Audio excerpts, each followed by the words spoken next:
E é um lugar onde Abraão passa, talvez, a maior parte da sua jornada, né, peregrinando ali ah, pelas bandas de Canaã, essa terra, o deserto de Negueb, que fica ao sul do Mar Morto, para os irmãos lembrarem aí, quem tem a geografia na cabeça, na mente, quem tem a memória fotográfica vai lembrar do mapa. Tem o Mar Morto, né, que chama bastante atenção ali naquela região. O Negueb, o deserto do Negueb fica abaixo do Mar Morto, a caminho do Egito. E foi por onde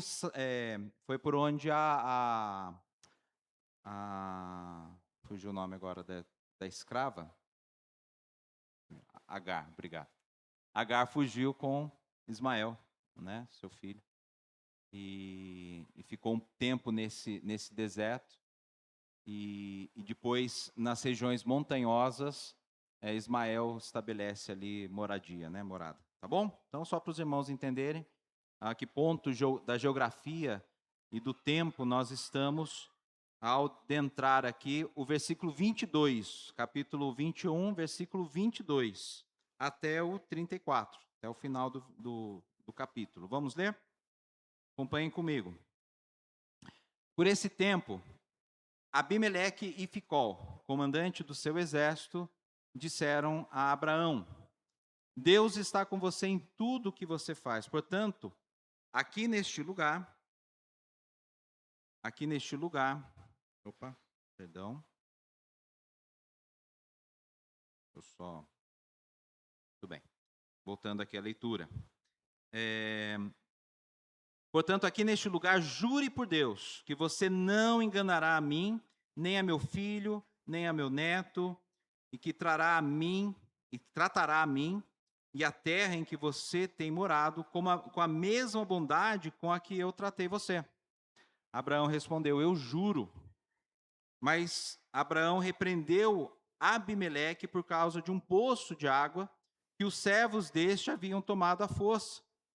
Abimeleque disse: Não sei quem fez isso. Além do mais, você nunca me falou nada e eu não tinha ouvido nada a respeito a não ser hoje. Então Abraão pegou ovelhas e bois e os deu a Abimeleque. E os dois fizeram uma aliança. Abraão pôs à parte 7 cordeiras do rebanho. Abimeleque perguntou a Abraão: Que significam as 7 cordeiras que você pôs à parte? Abraão respondeu: Você receberá das minhas mãos as 7 cordeiras, para que me sirvam de testemunho de que eu cavei este poço. Por isso aquele lugar foi chamado de Berseba, porque ali os dois fizeram um juramento. Assim, fizeram aliança em Berseba. Depois Abimeleque e Ficol, comandante do seu exército, voltaram para as terras dos filisteus. Abraão plantou uma tamargueira em Berseba e invocou ali o nome do Senhor, o Deus eterno. E por muito tempo, Abraão morou na terra dos filisteus. Então, essa terra, como o próprio texto está dizendo, pertencia aos filisteus. Abimeleque era ali o rei dos filisteus.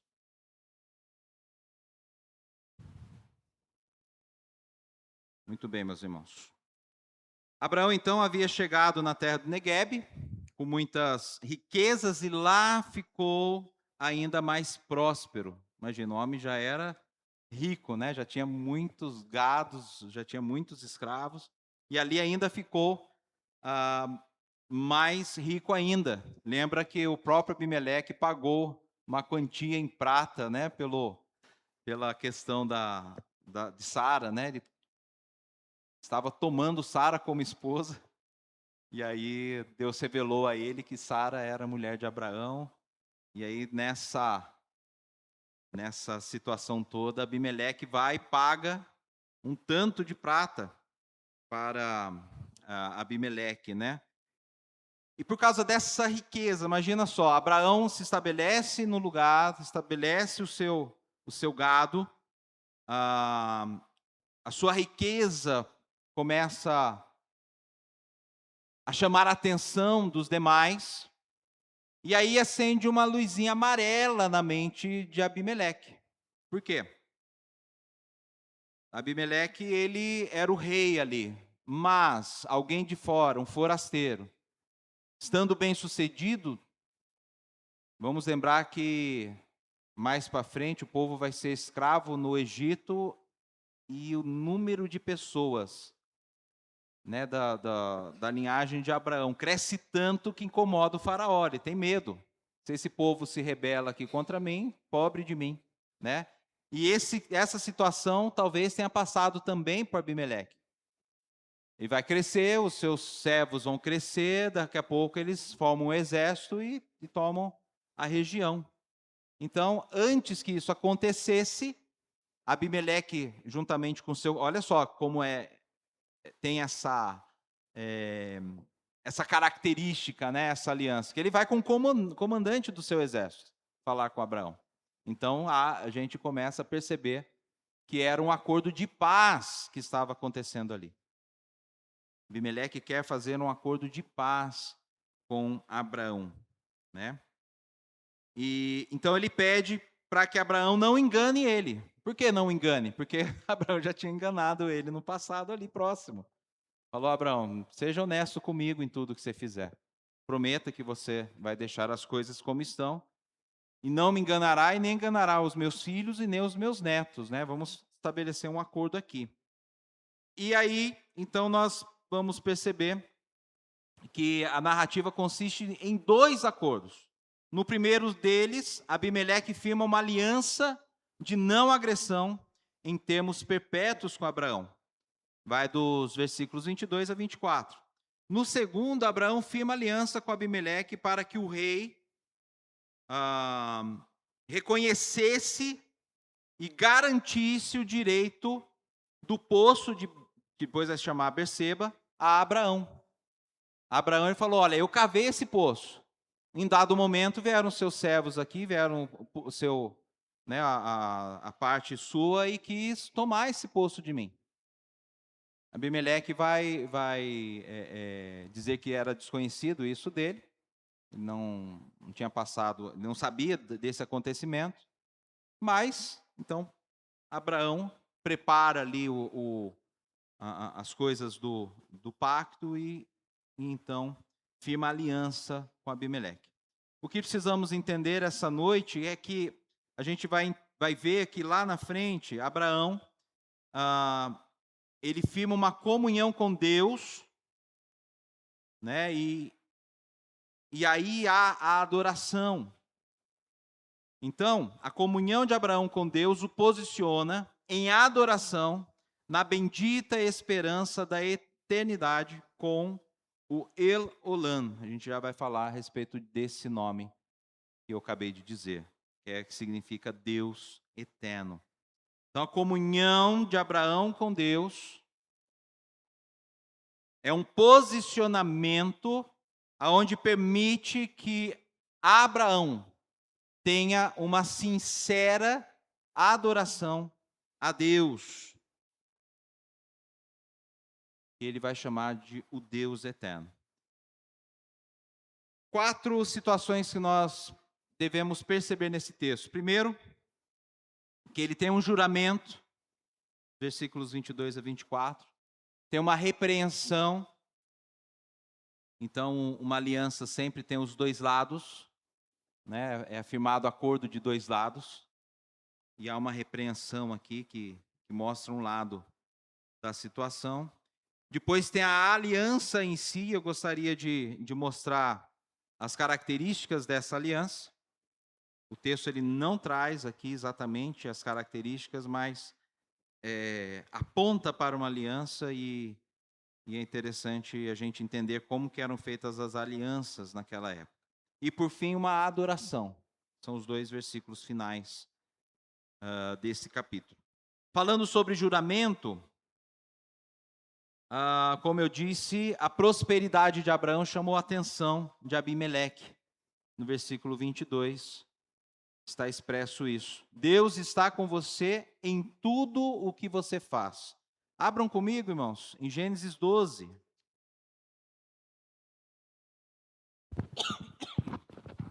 Estou com uma tocinha que ela já dura um mês. Eu tenho que ver isso. Eu não sei nem onde que eu vou ver isso daí.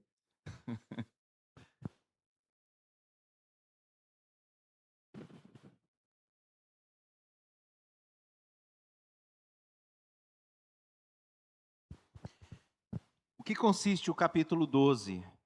O chamado de Abraão para servir a Deus. Para um chamado onde Deus promete algo para Abraão. Olha que diz, vamos lembrar, né, dessa aliança que Deus faz com Abraão.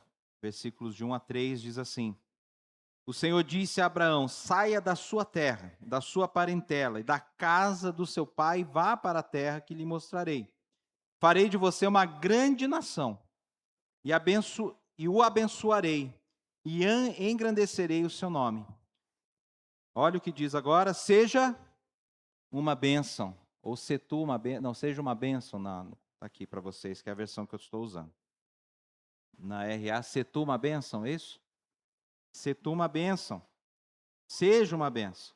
Abençoarei aqueles que o abençoarem, e eu tenho dificuldade de falar isso. Amaldiçoarei aquele que o amaldiçoar. Em você serão benditas todas as famílias da terra.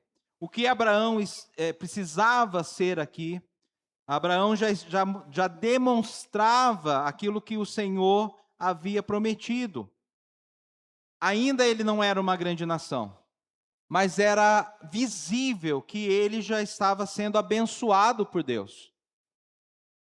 E naquela época onde cada país, cidade, nação, povoado tinha e servia um Deus, e ali os filisteus serviam um Deus, eles entendiam que a prosperidade de um homem estava totalmente vinculado às bênçãos do Deus, que aqui em linhas gerais, Deus com letra minúscula, mas no caso de Abraão, Deus com letra maiúscula, estava sendo abençoado por Deus, e a prosperidade era sinal de que, de fato, essa pessoa estava sendo abençoada por seu Deus, né? Assim, em linhas gerais, de uma forma universal daquela época, o entendimento é que se a pessoa tinha muitas bênçãos, prosperidades, ela estava sendo abençoada pelo Deus a quem servia, né?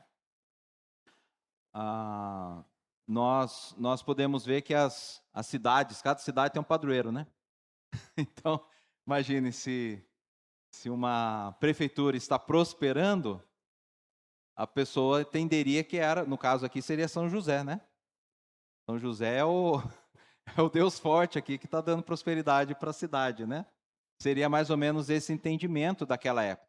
Hoje já não é assim, né? Mas hoje ainda a gente vê linhas pentecostais e neopentecostais que usam essa prerrogativa de que a pessoa, se ela está prosperando, é porque ela está em obediência a Deus. Se ela está passando por dificuldade financeira, é alguma coisa. E aí pode ser desobediência, pode ser mandinga, pode ser alguma coisa. Aí passa pelo sal grosso, debaixo da cruz, e faz uma outra mandinga para quebrar a mandinga, a primeira mandinga. Então é uma falta de entendimento e uma falta de ter a noção daquilo que de fato é. E em Cristo Jesus, o que Paulo prega? É que posso todas as coisas naquele que me fortalece. Do que Paulo está dizendo? Que eu posso ter muito ou qualquer coisa, porque é Deus quem me dá, e Ele é o Pai, Ele é o dono da prata e do ouro, por isso eu posso todas as coisas em Deus? Eu posso ser bem-aventurado, eu posso ser próspero por conta disso?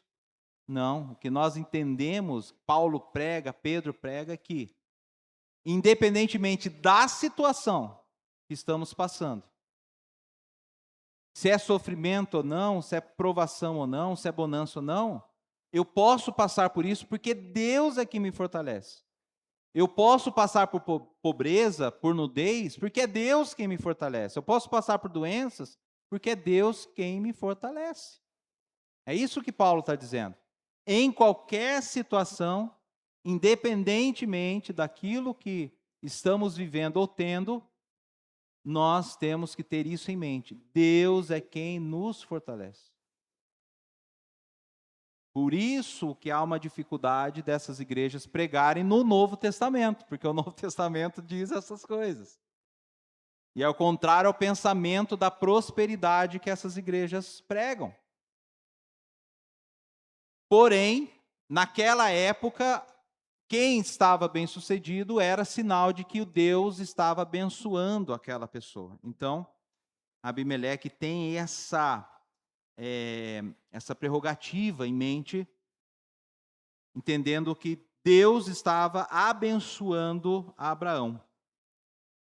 E aqui o próprio Abimeleque vai fazer um apelo à benevolência de Abraão. E vai apelar a Abraão. Olha, não faça mais aquilo que você fez, prometo. Você não vai me enganar, não vai enganar os meus filhos, nem os filhos dos meus filhos. Seja benevolente. E, na verdade, isso estava atrelado ao chamado de Abraão, ser benevolente. Manda por essas palavras, né? Não.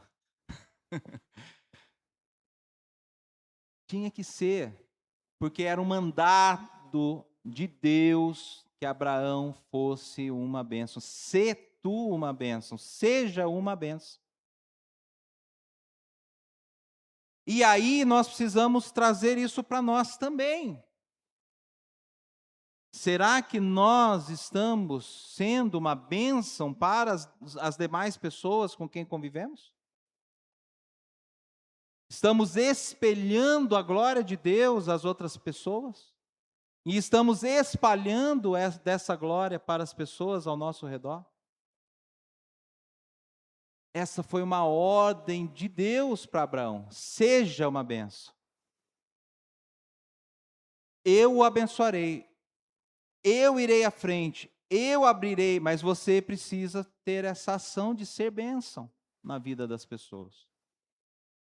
E aqui há um apelo a isso na vida de Abraão. Então Abraão, ele não tinha outra resposta a não ser jurar. Porque ele está jurando de acordo com aquilo pelo qual ele estava atrelado. Fato é, talvez porque Abraão não teve muito mais tempo de vida, mas ainda teve, ele nunca mais, não tem nenhum registro mais na Bíblia, na palavra de Deus, que ele tenha mentido. Ele passou daqui para frente sem, pelo menos o texto não traz, que ele tenha usado esse artifício, que ele fazia bem, né? Porque era da velha natureza dele, né? Não a natureza transformada, justificada, mas a velha natureza dele era mentir, né? Ele usava isso para conseguir benefícios próprios, né? Mas não há mais registro de que Abraão tenha mentido. E a partir então... E aí agora nós temos, a gente falou sobre o juramento. Abraão, ele jura, e a partir do versículo 25 e 26, Abraão repreende Abimeleque por causa do poço. Agora, por que tanto esse interesse? Irmãos, talvez a gente não tenha noção do que era ter um poço naquela época. A gente não entra no contexto da situação. Por quê? Porque a gente chega em casa, quer tomar uma água, você simplesmente vira uma chavinha lá, chamado registro, essa chave, para quem não sabe. Vira o registro, o que acontece? Você enche o copo de água. Já filtrada, né? Você tem um filtrinho ali e tal, já sai filtrado, olha que benção. Você chega cansado do serviço, ou de de um exercício físico, ou simplesmente no final do dia, você quer descansar o seu corpo, você entra no banheiro, no box, vira também o registro e toma um banho. Há uma facilidade, porque a água está ali, né? Na torneira nossa.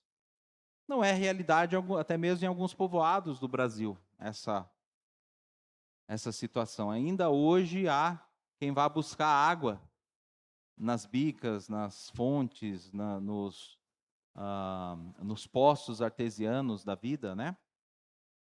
Mas fato é que era muito importante, principalmente para Abraão, que tinha muitos gados, ter um poço.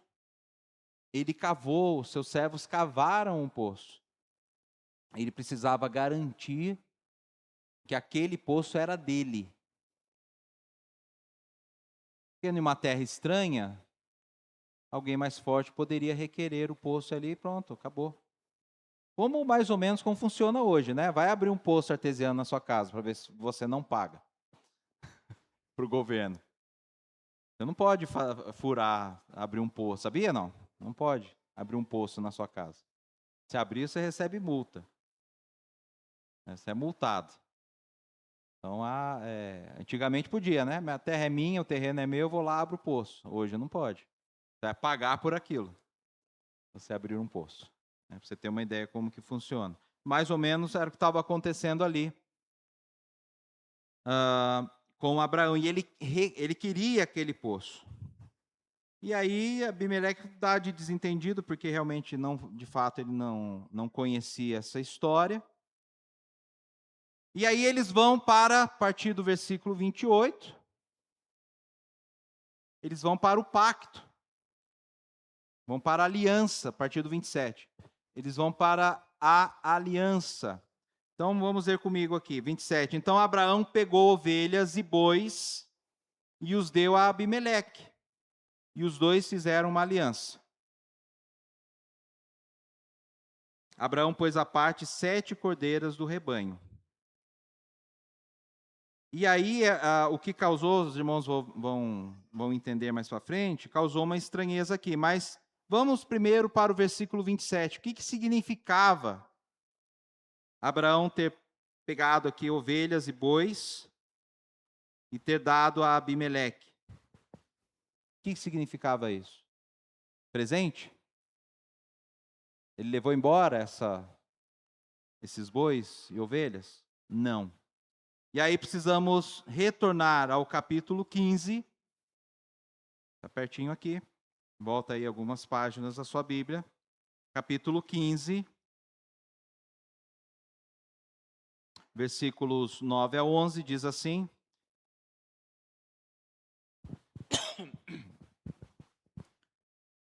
Mas Abraão, o Senhor respondeu, versículo 9. Traga-me uma novilha, uma cabra, um cordeiro, cada qual de 3 anos, e uma rolinha e um pombinho. Abraão trouxe todos esses animais, e olha o que aconteceu aqui.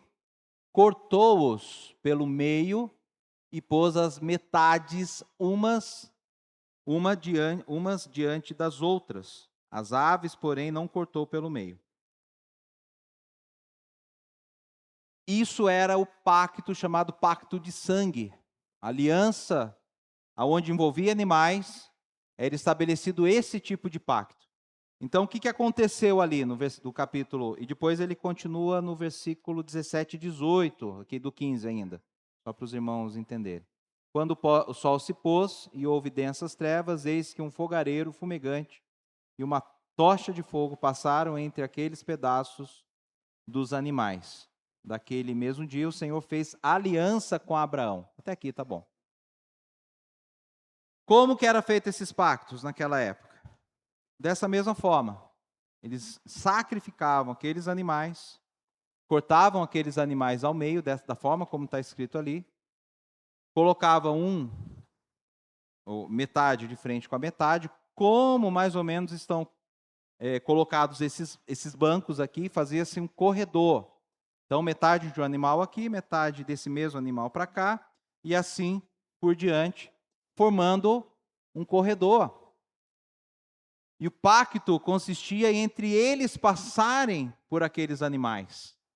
Ou seja, estavam dizendo que aquele sacrifício, aquela morte, significou a aliança. Foi o que Deus fez. Como Deus não é uma pessoa, ele se manifestou através de uma tocha de fogo. Ele passou entre os animais, assim como Abraão também, e aí foi feita a aliança. Era isso o pacto de aliança naquela época. Acontecia dessa forma, chamado pacto de sangue. Se os irmãos quiserem, pode pesquisar depois. Vão ver que há mais coisas envolvidas também. E aí há uma questão que acontece aqui, onde há uma separação de 7 cordeiras. E Abimeleque fica curioso. E essas aí que estão separadas? Para que serve? Aí sim, é um presente de Abraão para Abimeleque, para que ele se lembrasse com relação ao poço, com relação ao poço do juramento. Berseba significa poço do juramento ou poço dos 7. Chama Berseba por causa disso, por conta do juramento e por conta das 7 ovelhas que foram dadas para Abimeleque, né? 7 cordeiras, eu falei ovelhas, cordeiras, né? E Abraão mesmo respondeu, no versículo 30, olha o que diz aí: você receberá das minhas mãos as 7 cordeiras para que me sirvam do quê? De testemunho de que eu cavei este poço. Hoje, quem que é o testemunho? Um dos testemunhos, se você faz um acordo com alguém, é o cartório, não é? O cartório vai lá e lavra, assina, mas é colocado também testemunhas ali para assinar também. O cartório ele é o juiz ali da questão. Quem que era o juiz desses acordos? O próprio Deus. Mas muitas vezes era colocado algo visível, concreto, para que aquelas pessoas aliançadas lembrassem da aliança. Há pactos onde era erigido uma pedra, e a pedra servia de testemunho. Quando Labão persegue Jacó, eles, em Mispá, eles se reúnem, é feita uma aliança ali entre os dois, e Jacó erege uma pedra para que aquela pedra servisse como testemunha do acordo que eles fizeram. Então esse era um tipo de testemunho que havia naquela época. E por fim, eles terminam com um mútuo juramento. Ambos os lados fizeram um juramento, estabelecendo uma aliança de paz, e depois Abimeleque e Ficol retornaram para as terras dos filisteus. Abraão se estabeleceu ali, naquele local onde ficou por muito tempo. Ele já estava naquele local, ele ficou mais tempo, é o que diz aqui a passagem. E a quarto elemento deste texto que nos chama a atenção é com relação à adoração, versículos 33 e 34. Acompanhem comigo. Abraão plantou uma tamargueira em Berseba e invocou ali o nome do Senhor, o Deus eterno. E por muito tempo Abraão morou na terra dos filisteus. Abraão plantou uma tamargueira, ou chamado também de tamarisco, né? Um arbusto cerca de 9 metros de altura, também conhecido como cedro do sal. Tá? Conhecido também como cedro do sal. E por que a gente precisa reparar nesse detalhe? Porque a Bíblia está colocando algo que nos chama a atenção. Por que uma tamargueira? Por que ele plantou? Será que Abraão só plantou essa árvore na vida dele inteira? Por que ele não plantou uma amora? Jabuticaba não dava, porque só dá aqui no Brasil, mas figo, né, uma vinha. O que é uma tamargueira? Tamargueira, irmãos, ela cresce e diz que a sombra da tamargueira é uma das mais, ou a mais fresca que existe. É uma planta que resiste a um deserto. É um arbusto, uma árvore que era muito plantada em beira em lugares inóspitos. E ela crescia fortemente, porque a raiz dela aprofunda de tal forma que ela sempre está verde. Ela não seca, ela sempre está verdinha. Né? E ela tem propriedades também curativas, né? E eu peguei aqui a curiosidade aqui, vou ler para os irmãos. A sombra do tamarisco é muito mais fresca do que outras árvores. À noite, quando a temperatura cai, os cristais de sal que se formam nos galhos do tamarisco absorvem a umidade do ar, formando pequenas gotículas de água. Por isso também é conhecido como cedro do sal. Quando o sol nasce, o calor começa a evaporar a água, as gotículas se rompem, criando uma fina névoa no ar. Pensou isso no deserto? Você está debaixo de uma árvore, dá aquela fina névoa, né? Essas gotículas produzem uma forma natural de ar condicionado que refresca quem estiver à sombra do tamarisco. A tamargueira, né, tamarisco ou tamargueira, tem uma longa história de uso para fins medicinais. Na antiguidade, a casca e as folhas da tamargueira eram usadas para tratar febre, feridas e problemas digestivos. Então, havia um grande significado plantar uma tamargueira ali, né? Tinha esse fim, porque essa árvore dá uma ideia de provisão. Um Deus que sempre está provisionando as coisas para os seus servos, para os seus filhos. Aquela árvore plantada tinha esse símbolo de provisão. Deus é o nosso Pai, provém as coisas para os seus filhos. Então tinha esse sentido, não era apenas uma árvore escolhida ali, ou, vou plantar uma tamargueira aqui, do nada, né? Não, tinha um propósito, o plantio daquela árvore. Mas o mais interessante, o mais importante desse versículo é o que segue. Aonde, ali naquele lugar, onde ele plantou aquela árvore, Abraão também constrói um altar. E ali ele invoca o nome do Senhor. E aqui no hebraico, El Olam. El Olam significa Deus eterno. Deus eterno. Ali invocou o nome do Senhor, o Deus eterno. E isso, meus irmãos, tem um significado muito maior do que o texto anterior, do que a aliança, do que tudo que nós vimos aqui. Por quê? Porque a confiança de Abraão não estava repousando nos pactos, nas coisas transitórias, porque pacto, ele pode se dissolver, ele pode se extinguir. Morre os dois, uma das partes, acabou, se extinguiu o pacto entre aquelas duas pessoas. É isso que nós vamos ver em Hebreus. Tudo aquilo ali era transitório. A terra se perde. Acontece seca, acontece fome, o pessoal abandona a terra. Ou uma invasão de um outro povo, acaba-se a terra. A casa, ela se desfaz em ruínas. Quanto tempo dura uma casa? Naquela época, menos ainda do que hoje.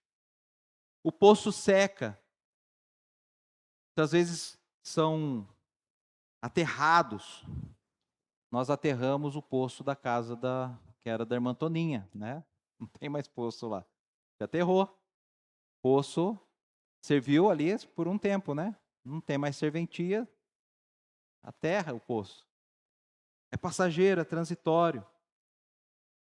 Os animais crescem e morrem. Aquelas 7 cordeiras iam crescer, iam ficar velhinhas e iam morrer. E aí é que já não poderiam dar mais testemunho, né, do acordo, por exemplo. Essas coisas são transitórias, são passageiras. Mas o que Abraão estava firmando ali, quando invocou o nome do Senhor, ele invocou o nome de El Olam, Deus eterno. A confiança de Abraão não estava neste mundo, em coisas passageiras, transitórias, mas sim no Deus que permanece para sempre. Em quem vocês estão, quem nós, me colocando aqui, estamos confiando? Aonde estamos depositando a nossa confiança, a nossa esperança? O Brasil vai passar por eleições daqui a pouco. Está depositando confiança em um novo presidente? Pode permanecer o mesmo. Pode vir outro que você nem imagine. Nossa confiança não está em homens. Você tem trabalho, você estudou, você se capacitou, você fez pós-graduação, mestrado, doutorado, e por isso você confia na sua capacidade para permanecer num trabalho. Será? Em quem nós temos confiado? Muitos confiam no dinheiro, muitos confiam nas riquezas.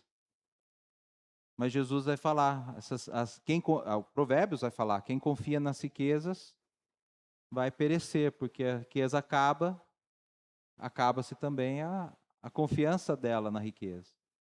Você pode fazer o melhor previdência que você fizer. Mas como diz Salmos 127, se o Senhor não guardar a cidade, em vão trabalham os sentinelas.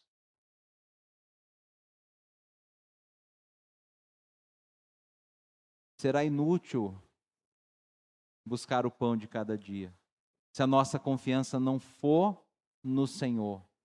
Porque o Senhor nosso é Deus eterno. É Ele quem garante a nossa vida futura, nossa vida com Ele, já iniciada aqui. A partir do momento que você recebeu a transformação, que você aceitou a Cristo como Senhor, você agora vive uma vida para um propósito. Se não fosse assim, Deus te salvaria e te levaria. Agora, esse propósito nos faz refletir nessas coisas. E quanto menos desapegado formos deste mundo material, mais apegado estaremos ao Senhor. Quanto mais a nossa confiança no Deus eterno, mais aquilo que é transitório não nos trará dor de cabeça. Buscar em primeiro lugar o reino de Deus e a sua justiça, e as demais coisas vos serão acrescentadas. Quem está de olho, está com a cabeça, está com a mente, o coração no reino justo de Deus, não se importam com as coisas deste mundo. O que vai acontecer, o que vai deixar de acontecer, se vai dar certo ou se não vai dar, se isso enfim, essas coisas serão acrescentadas. Que a sua confiança não está naquilo que você está planejando, mas está em Deus. A sua busca não está em riquezas, não está em bens materiais, não está em ganhar o mundo. Jesus ele vai pregar contra isso. Aquele que quiser ganhar a vida, perdê-la. E quem perder a vida por amor ao meu nome, esse achará a vida. Que vida é essa? Vida eterna. Não tem a ver com o mundo, ganhar o mundo. Agora, se Deus te dá uma oportunidade, te dá uma bênção, você tem que entender que isso tem a ver com essa busca do reino. Se Deus tem me colocado diante de recursos para serem usados, como eu falei semana passada, esses recursos têm que ser usados com excelência. E excelência não é fazer exatamente com perfeição, porque o perfeccionismo é diferente da excelência. Perfeccionismo é temor a homens. Perfeccionismo é temor. E se você não fizer perfeito, algo vai dar errado. E aquilo tem que ser perfeito, porque se não for perfeito, não vou entregar daquela forma. E isso é perfeccionismo. Você fica preso e vira uma idolatria. A excelência está longe disso. A excelência é você buscar fazer o melhor com o recurso e aquilo que você tem em mãos, a capacidade que você tem. Então você busca e faz o melhor. Pastor, eu não tenho feito isso. Eu não tenho buscado dessa forma. Eu tenho pecado, eu tenho tido medo, ou eu sou perfeccionista. O que eu faço? Paulo vai dizer sobre isso em maturidade. Deixando as coisas para trás, né, deixa lá para trás, e agora eu busco aquilo que eu preciso alcançar, que é a maturidade. A gente deixa para trás essas coisas, e agora eu estou. Por quê? Porque nós não. Ainda que saibamos que precisamos projetar algo para o futuro não existe. E o que passou, passou. O que existe é o agora. O que existe é você tomar consciência da onde você está em Cristo.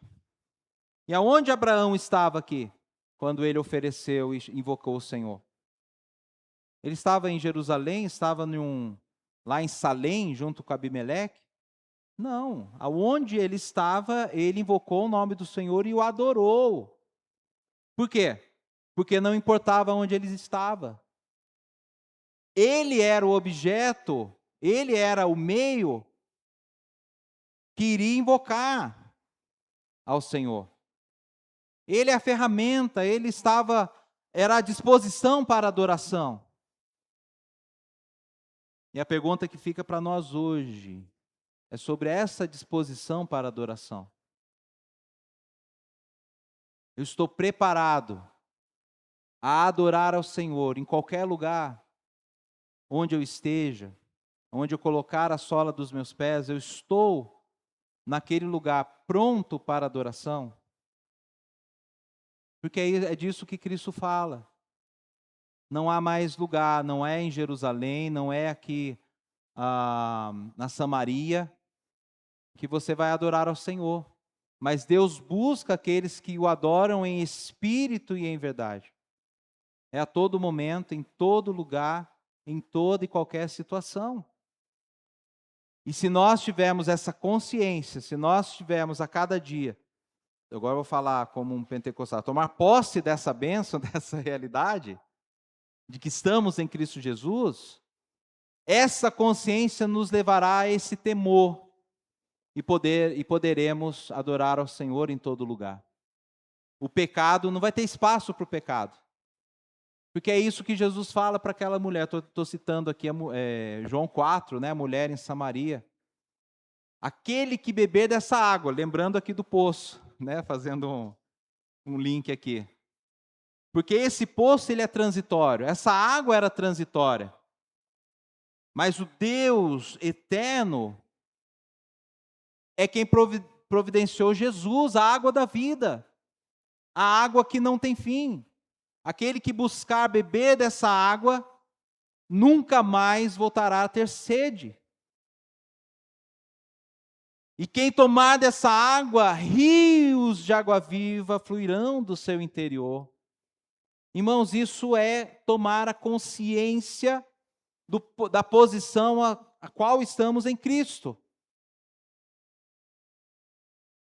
Nós estamos ligados a Cristo. Cristo é o nosso elo, Cristo é o mediador, Cristo ele é a ponte, Cristo é a ligação entre Deus, o Deus eterno, e o ser humano, nós, que ainda estamos aqui, que depois que morremos estaremos com Ele, fisicamente nas regiões celestiais, vivendo com Ele eternamente. Mas aqui, enquanto estamos aqui, nós temos que ter essa consciência. Tomar dessa consciência é naturalmente, por formas naturais, orgânica, não teremos espaço para o pecado.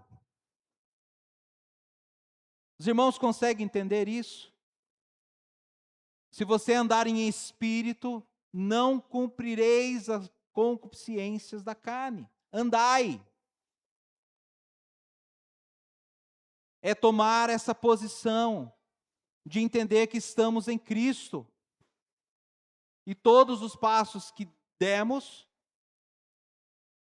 nesse espaço curto de tempo que nós temos ainda de vida, até sermos chamados para os céus, ou Cristo voltar, aleluia.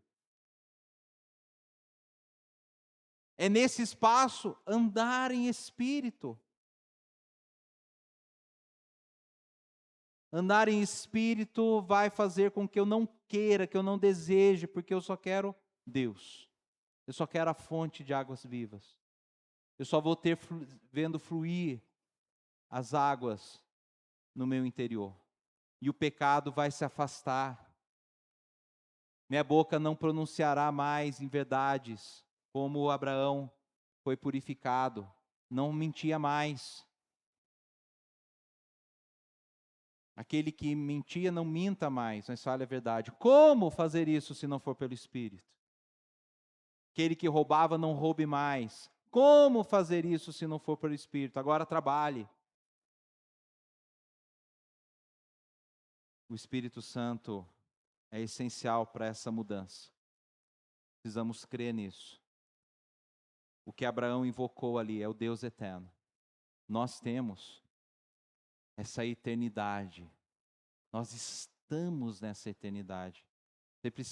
Você precisa tomar posse dessa bênção, dessa verdade. Você precisa ter essa consciência. Abram comigo e agora vamos para a aplicação desse texto e já emendar aqui com a ceia do Senhor. Hebreus 10. Robson leu Hebreus 8. Na sequência, o presbítero Robinson. Estaremos aí depois de Filemon. Só achar Filemon aí na Bíblia, você acha Hebreus na sequência. Amém? Facinho achar Filemon. Eu acredito que quem montou o cânon bíblico achava assim, ou foi Paulo que escreveu Hebreus, ou foi um discípulo dele. Então deixa eu colocar depois as cartas de Paulo, Hebreus.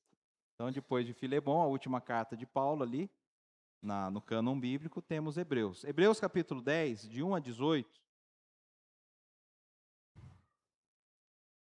Dentro dessa realidade que os irmãos ouviram, não vou precisar gastar muito tempo aplicando essa verdade. Ora, visto que a lei é apenas uma sombra dos bens vindouros, Hebreus 10, 1, não a imagem real das coisas, nunca consegue aperfeiçoar aqueles que se aproximam de Deus com os mesmos sacrifícios que, ano após ano, continuamente eles oferecem. Se isto fosse possível, será que os sacrifícios não teriam deixado de ser oferecidos?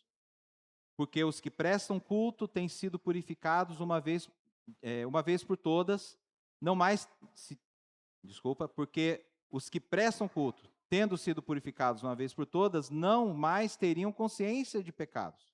Entretanto, nesses sacrifícios ocorre recordação de pecados todos os anos, porque é impossível que o sangue de touros e de bodes remova pecados. Por isso, ao entrar no mundo, Cristo disse: sacrifício e oferta não quiseste, mas preparaste um corpo para mim. Não te agradastes de holocausto e ofertas pelo pecado. Então eu disse: eis aqui estou. No rolo do livro está escrito a meu respeito. Estou aqui para fazer, ó Deus, a tua vontade. Depois de dizer, como acima, sacrifícios, ofertas, holocaustos e ofertas pelos pecados não quiseste, nem deles te agradaste. Coisas que se oferecem segundo a lei. Num segundo momento acrescentou: eis aqui estou para fazer, ó Deus, a tua vontade.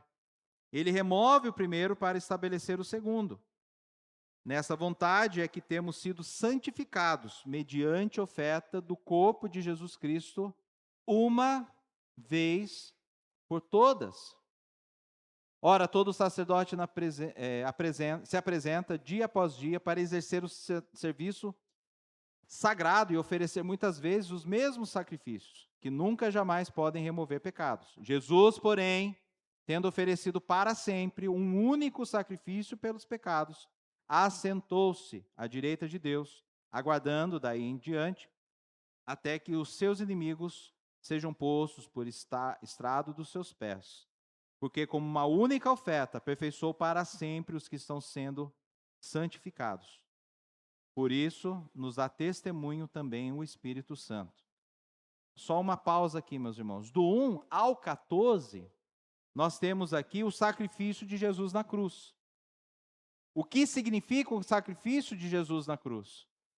Segundo o texto, e isso é a verdade, e é isso que eu tenho pregado, todas as vezes que eu subo a este púlpito para,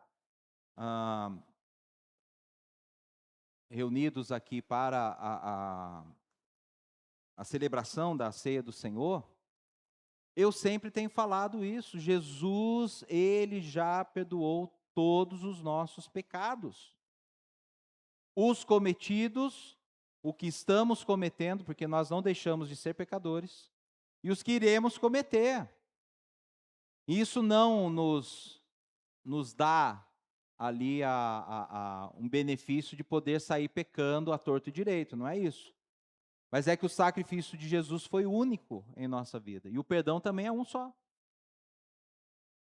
Agora, isso não nos tira a obrigação de examinarmos a nós mesmos, todos os dias, a todo momento.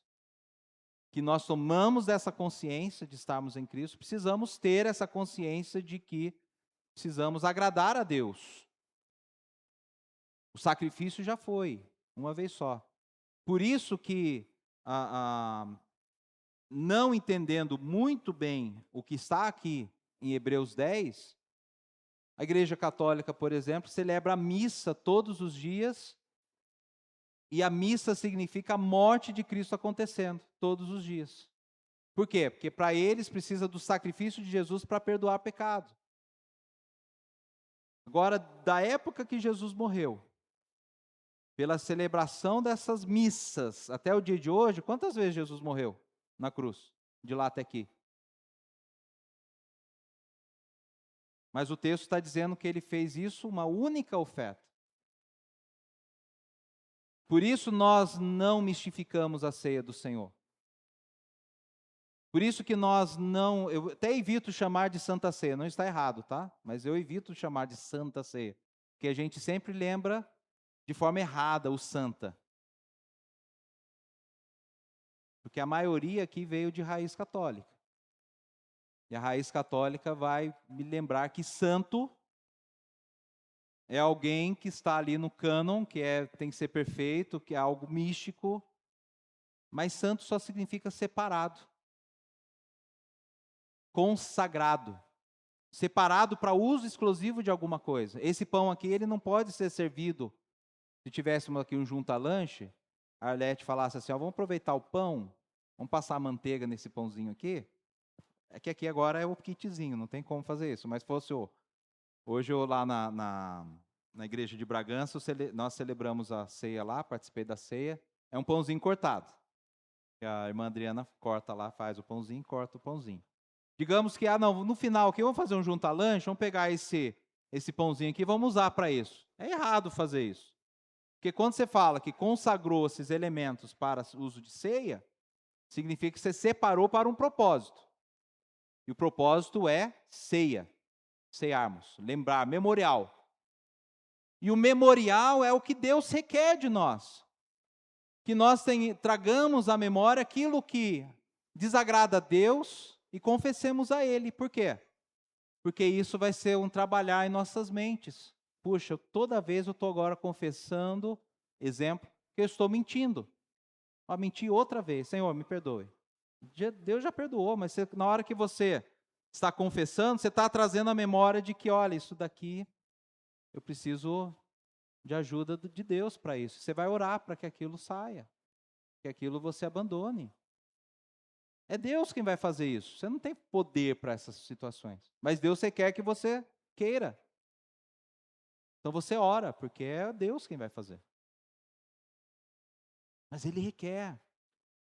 Ele quer que confessemos. É ação nossa.